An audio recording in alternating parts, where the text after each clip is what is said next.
here comes Sydney. She's most definitely going to ask me how my weekend went.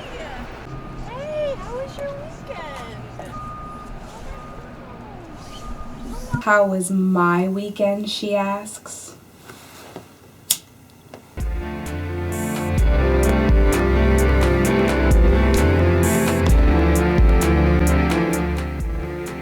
Have you ever had a day that straight up tested your character? A day that seemed like the universe just decided to see how far you could be pushed before forcing you to jump off the fucking edge?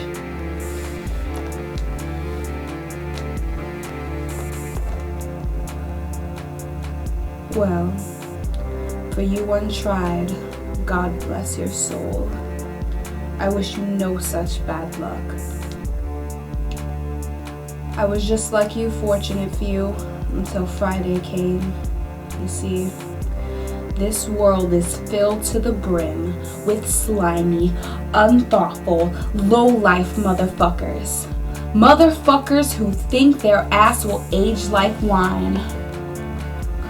That think the world is theirs to command, walking around as if everyone is a puppet and they hold the strings. But I digress.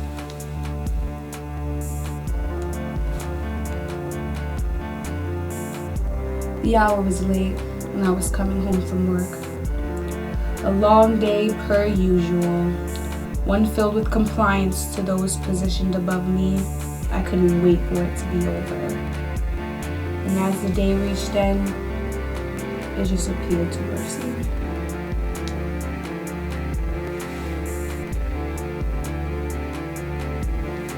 I left the office and reached the station. It reeked of disappointment, repentance, and sorrow. I stood in the stench for at least a half hour before the unkind metal sub noisily flew down the tracks. I entered the car closest to me,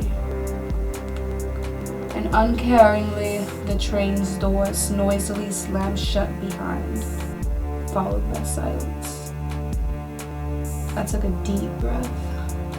The smell of piss and unclean scroungers filled my senses. The day will approach where I no longer have to ride that repugnant excuse for transportation. It's not an easy ride. Finally, I reached my stop. And at this moment, the thought of seeing my lovely Andrew was all that occupied my mind. The thought of him holding me, the warmth of his body on mine, his lips waiting to meet mine as mine desperately waited to meet his. He was my everything. The reason why I put myself through these miserable, seemingly never-ending days. The doors opened for me as I entered the building. Fucking Jerry was sitting behind the desk. I knew he was gonna say something about my feet trap. Would it kill you to wipe your feet? Fuck you, Jerry. I made my way to the elevator. Of course it was broken. Nothing in this fucking place ever seems to be working.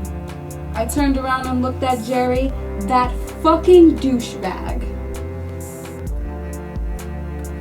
Only 127 steps left to go. Yes, I've counted before. Routine does that to you. When I opened the door to my apartment, it was not how I had left it. Clean, with a table set for two. Candles lit the room and the smell of lavender filled the air. For a moment, my heart soared. How lovely, I thought.